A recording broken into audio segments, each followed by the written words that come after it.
Good morning. मैं doctor Jyoti Gautam, assistant professor, department of sociology, government Meera girls college, आज MA की class में आप सभी का हार्दिक स्वागत और अभिनंदन करती हूँ। एमए के 7th पेपर में हम इंडियन सोसाइटी के बारे में पढ़ रहे हैं और इंडियन सोसाइटी के मध्यकाल तक हम पढ़ चुके हैं, वैदिक काल, मध्यकाल, और आज हम पढ़ेंगे भारत, मॉडर्न इंडिया, जिसमें मध्यकाल में हमने पढ़ा था कि उस समय ब्रिटिश शासन का शुभारंभ हो गया था, ब्रिटिश ईस्ट इंडिया कंपनी की स्थापना हो गई थी।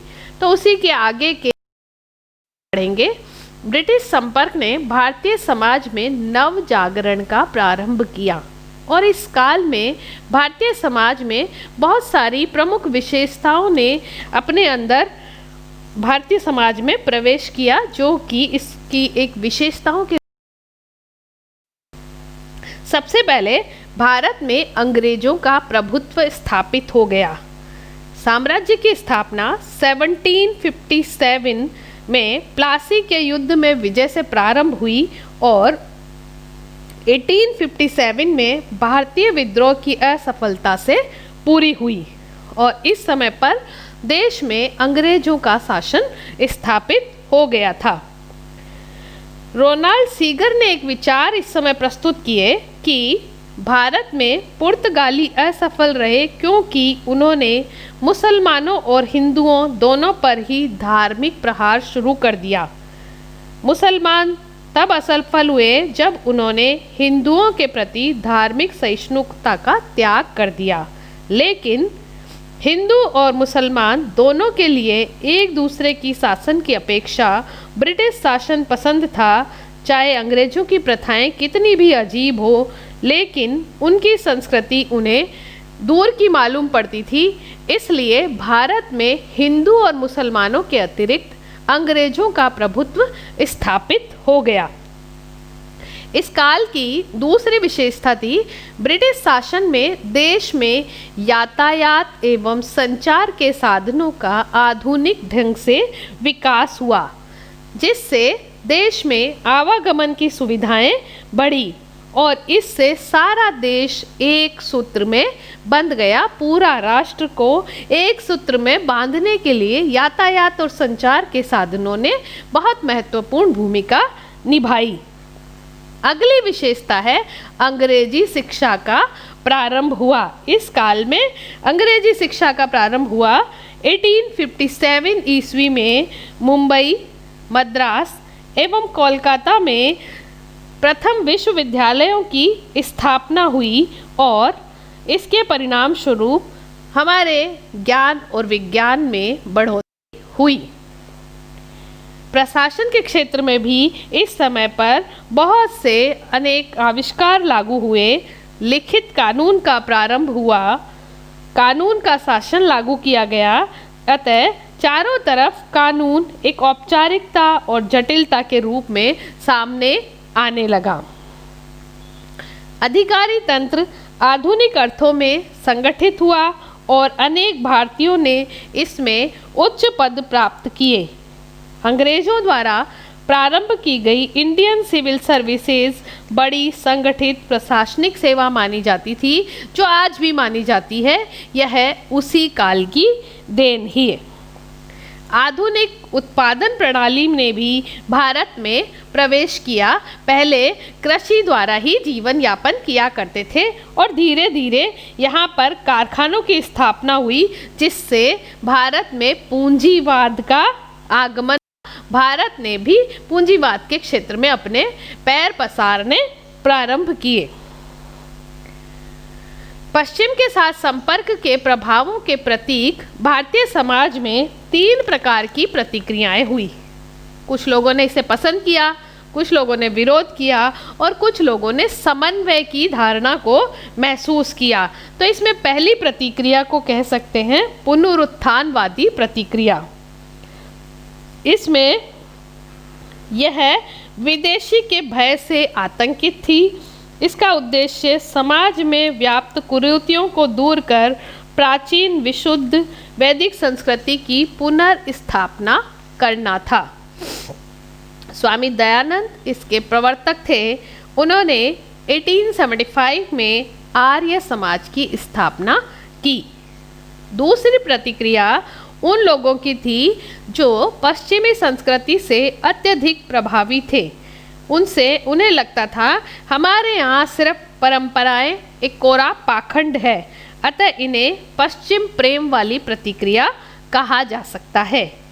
तीसरी प्रतिक्रिया उन विचारकों की थी जो पश्चिमी और भारतीय संस्कृतियों के स्वस्थ समन्वय में विश्वास रखते थे और जिनके अनुसार भारतीय समाज में व्याप्त अंधविश्वासों और कुरीतियों को दूर किया जाना चाहिए और साथ में पश्चिम के नए आदर्शों को बौद्धिक रूप से अपनाया जाना चाहिए। यह तीसरी प्रतिक्रिया समन्वयवादी थी। तो इस प्रकार पश्चिम के साथ संपर्क से भारतीय समाज में 3 प्रकार की प्रतिक्रियाएं हुई: समन्वयवादी, विदेशी प्रेम और पुनरुत्थानवादी। हमारे देश में उस समय प्रेस की स्वतंत्रता को भी वृद्धि हुई, प्रेस की स्वतंत्रता को भी बल मिला। इसके साथ समय समय पर भारतीय समाज में कई सारे समाज सुधार आंदोलन हुए, क्योंकि उस समय देश में अनेक कुरीतियाँ व्याप्त हो गई थी। पर्दा प्रथा, बाल विवाह, सती प्रथा और इन सब के उन्मूलन के लिए समय समय पर कई सारे सामाजिक सुधार आंदोलन किए गए। राजा राम मोहन राय ने 1828 में ब्रह्म समाज की स्थापना की। स्वामी दयानंद सरस्वती द्वारा आर्य समाज की स्थापना की गई। एनी बेसेंट ने भी थियोसॉफिकल सोसाइटी के माध्यम से समाज में एक दिशा प्रदान की। स्वामी विवेकानंद ने रामकृष्ण मिशन की स्थापना की और इन सभी समाज सुधार आंदोलनों से स्त्री शिक्षा का प्रसार हुआ, बाल विवाह का विरोध किया गया, विधवा पुनर्विवाह पर बल दिया गया, सती प्रथा के उन्मूलन का प्रयास किया गया और जाति भेदभावों का विरोध किया गया।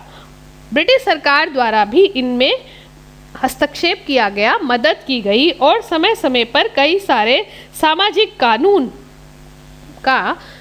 कानूनों का पारित किया गया, जैसे सती प्रथा का उन्मूलन अधिनियम, विधवा पुनर्विवाह संबंधी अधिनियम, जाति निर्योग्यताओं को दूर करने संबंधी अधिनियम, दास प्रथा उन्मूलन कानून और इन सभी से भारतीय समाज में नई जागृति पैदा हुई, नई स्फूर्ति आई। इसी के साथ नव शिक्षित पेशेवर वर्ग एवं मध्यम वर्ग में भी नवीन राष्ट्रीय चेतना का विकास हुआ और 1885 में भारतीय राष्ट्रीय कांग्रेस की स्थापना हुई। इसका उद्देश्य जागृत जनमत से सरकार को परिचित कराना था और भारत के हित में उसे सलाह देना भी था। इस नवीन जागृति से या भारतीय राष्ट्रीय कांग्रेस की स्थापना से राष्ट्रीय आंदोलन में कई सारे मोड़ आए, कई सारे परिवर्तन आए और इस राष्ट्रीय एकता का पता चला। साथ ही महिला आंदोलन भी इस समय पर हुए। महात्मा गांधी ने महिलाओं को राष्ट्रीय आंदोलन में सहभागिता के लिए प्रेरित किया। उनका ये मानना था कि महिलाएं ममता एवं प्रेम की प्रतीक होती हैं, उनमें असीम धैर्य होता है, इसलिए वे अहिंसा के आंदोलन की बेहतर सिपाही हो सकती हैं और इसीलिए उन्होंने महिलाओं को भी स्वतंत्रता आंदोलन से जोड़ा। कुछ प्रमुख महिलाएं जो उस समय की फेमस हुई हैं, सरोजिनी नायडू, कमला देवी चट्टोपाध्याय, विजय लक्ष्मी पंडित, लक्ष्मी मेनन, जिन्होंने स्वतंत्रता आंदोलन में महत्वपूर्ण भूमिका निभाई। इस शांतिपूर्ण आंदोलन के साथ साथ ही देश में क्रांतिकारी आंदोलन भी राष्ट्र की आज़ादी के समय क्रियाशील रहा। उनके तरीके थोड़े हिंसात्मक थे, पर उन्होंने राष्ट्रीय आंदोलन में महत्वपूर्ण भूमिका निभाई। रास बिहारी बोस, हरदयाल, वीरेंद्र घोष, चंद्रशेखर आज़ाद, भगत सिंह, ये वो नेता थे जिन्होंने क्रांतिकारी रूप से देश की आज़ादी में महत्वपूर्ण भूमिका निभाई। इसके पश्चात राष्ट्रीय आंदोलन के साथ ही हमें हिंदू मुस्लिम एकता के भी उदाहरण देखने को मिलते हैं। प्रारंभ में हिंदू और मुस्लिमों ने साथ मिलकर प्रयास किया देश की आज़ादी के लिए, परंतु बाद के वर्षों में मुस्लिम लीग द्वारा पृथकतावादी आंदोलन प्रारंभ कर दिया गया और इससे फिर अलग देश की स्थापना के रूप में इसकी परिणति हुई। अंत में ब्रिटिश सरकार को आधुनिक भारत के प्रजातंत्र के बारे में भी हम श्रेय देंगे कि ब्रिटिश सरकार से आधुनिक प्रजातंत्र की नींव पड़ी। भारत में ही जनतांत्रिक प्रक्रिया का सूत्रपात हुआ और 1919 और 1935 में भारतीय सरकार अधिनियमों के द्वारा संवैधानिक विकास को तीव्र गति प्रदान की गई। 1947 में शांतिपूर्ण ढंग से भारत को सत्ता का हस्तांतरण एक प्रकार से ब्रिटिश प्रजातंत्र की ही जीत कही जा सकती है और आज़ादी के बाद भी ब्रिटेन और भारत में मैत्रीपूर्ण संबंध रहे। तो आधुनिक भारत में जब हम ब्रिटिश शासन के संपर्क में आए तो बहुत सारी चीज़ों में, बहुत सारी अवधारणाओं में परिवर्तन को हमने महसूस किया। महिलाओं की स्थिति सुधरी, क्रांतिकारी आंदोलन हुए, समाज सुधार आंदोलन हुए, यातायात और संचार के साधनों में वृद्धि हुई, प्रेस की स्वतंत्रता हुई, देश में पूंजीवाद का विकास हुआ, कारखानों की स्थापना हुई और प्रजातंत्र की स्थापना हुई। हम देखते हैं कि इस समय हमारी परंपराओं की सीमाओं के अंतर्गत आधुनिकीकरण हुआ और फिर भारत अध्यात्मवाद और भौतिकवाद के समन्वय के रूप में सामने आया और इसीलिए आज भी मानव जाति की सुरक्षा के लिए अध्यात्मवाद और भौतिकवाद का संघर्ष देखने को मिलता है। तो जो भारतीय समाज वाला हमारा पेपर है उसमें हमने अब तक वैदिक काल, मध्यकाल और आधुनिक काल को पढ़ लिया है। विभिन्न समयों पर भारत देश की संस्कृति की विशेषताओं का अध्ययन हम कर चुके हैं और समय समय पर आगे भी करते रहेंगे। आप सभी इस वीडियो को ध्यान से समझें और कोई भी आपकी क्वेरी हो तो कमेंट बॉक्स में ज़रूर डालें। Thank you very much.